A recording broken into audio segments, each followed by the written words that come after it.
And now we move on to our next segment, On the Table with Mohana. Over to you.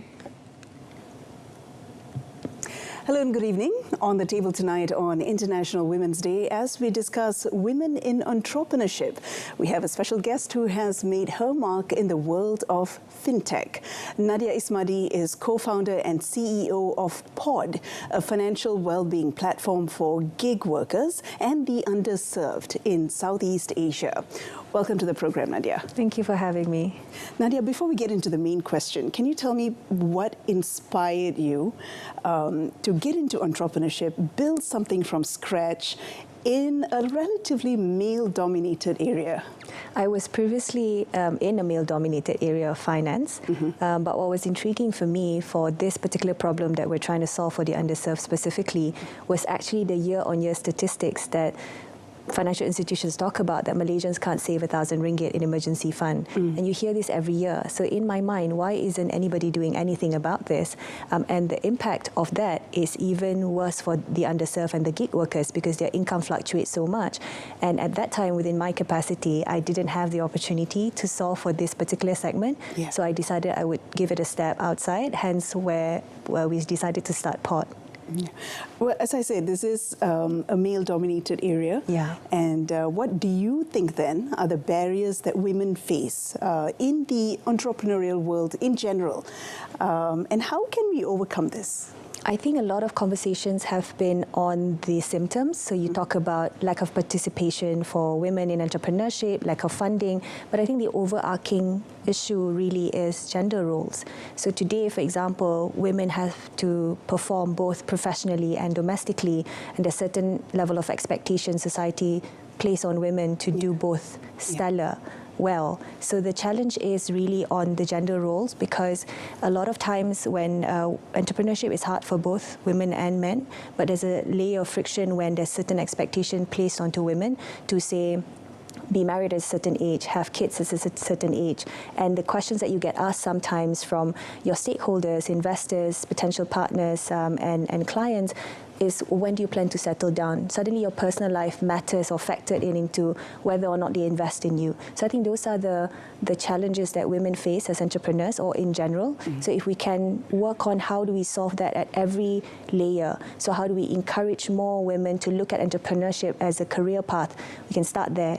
But women in leadership position, women needs to be at the table to make investment decisions, so questions like that don't get asked to entrepreneurs. So it cuts across the board, so it has to be a combination effort of different stakeholders coming in together to make inclusivity a conscious decision, and it's compounded over time. So these are not the kind of problems that you can solve within 1 to 3 years. That's right. Getting a whole of society approach is very difficult. Exactly. It takes time. It's a long-term thing that not just society, but the government, all the stakeholders need to come into play and work together at this.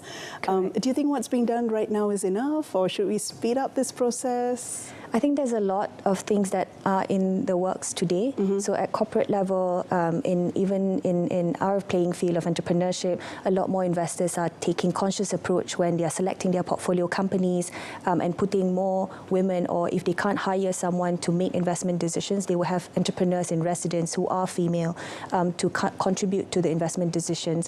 And even at school level, people are talking about encouraging entrepreneurships amongst female students. So I think those are the activities or things that could catalyst the progress forward.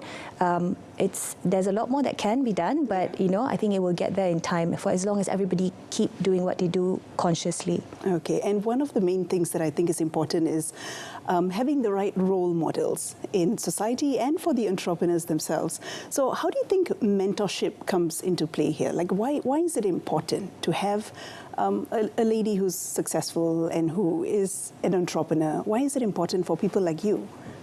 That's a very good question. I was very lucky that I have a mentor in the very early days of my life. My mother is an excellent woman and resilient and all that, while maintaining a killer sense of humor. So if I'm 1% of who she is, I think I'll be very successful already.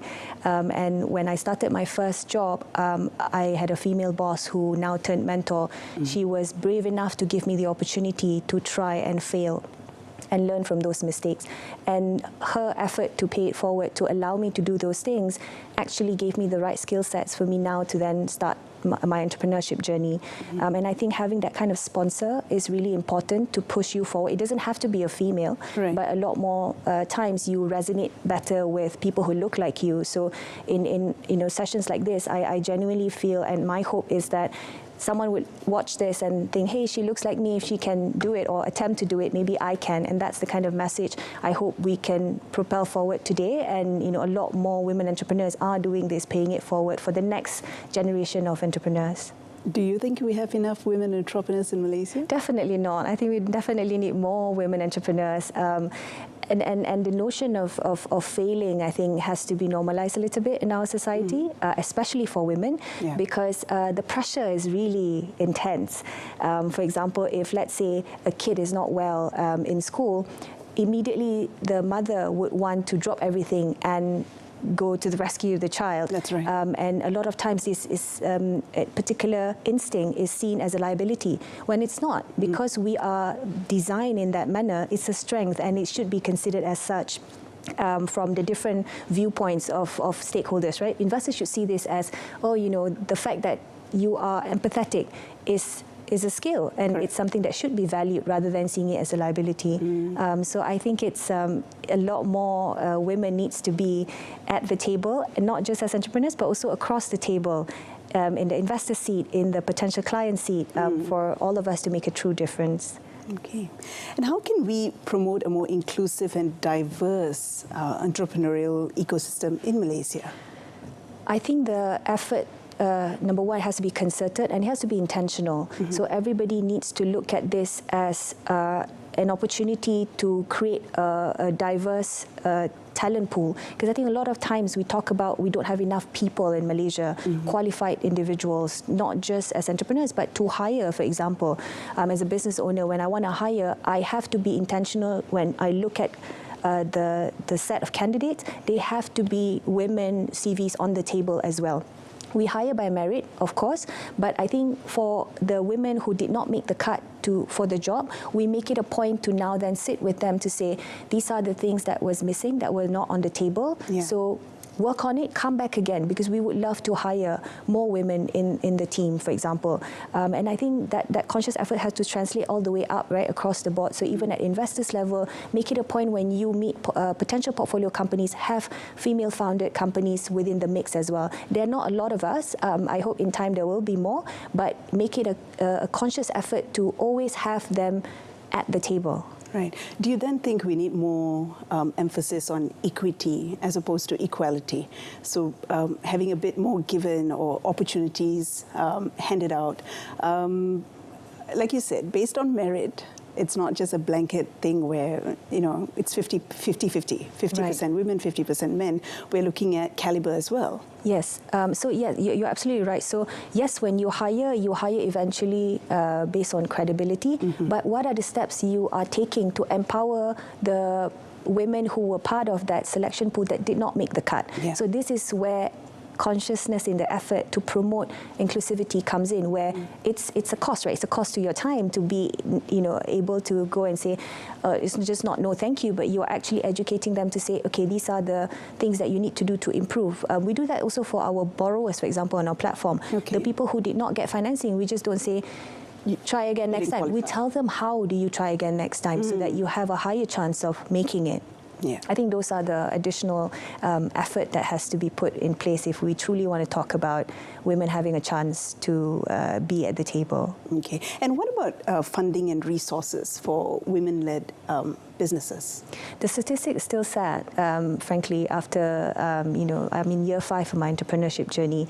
The numbers have not moved by a lot. And a lot of times, you kind of use blanket excuse of the pandemic as one of the core challenges as to why we don't see more funding that goes to women-led businesses. I believe you did start just before the pandemic. So how did you get through the pandemic? It was tough. Timing could not have been better, but a lot of things were we were very lucky that a lot of things worked to our favor. We have very supportive investors, and I must disclose this, that when we first started, all of our angel investors, the people who wrote our first few checks, they were all male. But they believed in the mission, they believed in my co-founder, who's also a female, and our capabilities to be able to execute.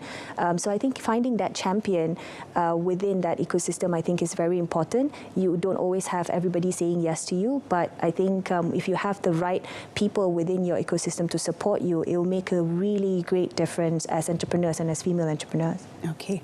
Now, just before we wrap up, I do have one question about your product.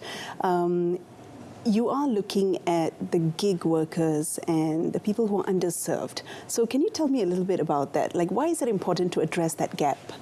So it breaks my heart when some people within our society is penalized for being where they are in the social bracket. You know, you have the B40 segments and categories. They were penalized severely when it comes to access to financial products, especially financing. So there was this Telegram group, and I tell this story everywhere because it's really important. There was this Telegram group of all the money, illegal money lenders, and they were all sharing data points, right? So I see some of these people getting access to financing, let's say 1,000 ringgit, and the interest rate alone was 800 ringgit.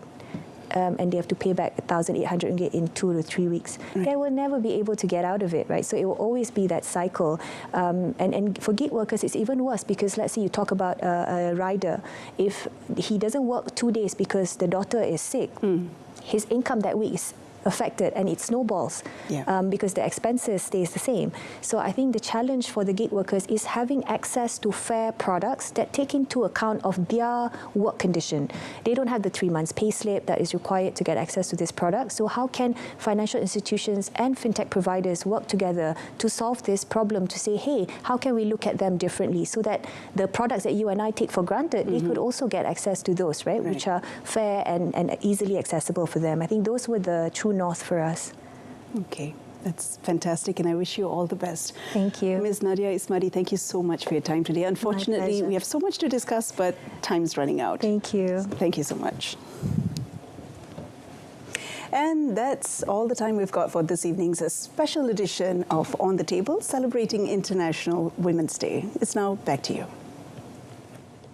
Thank you, Mohana. And with that, we wrap up our bulletin with a recap on our top story tonight. PM instructs LTAT and Felda to submit full performance reports in 2 weeks. Do join us again tomorrow at 12:30 afternoon on TV2 and Salam Berita RTM for more news. You can also tune in to RTM Click or our YouTube channel, Berita RTM. Till then, I am Olivia Nicholas, once again wishing women all around the world happy International Women's Day. Goodbye.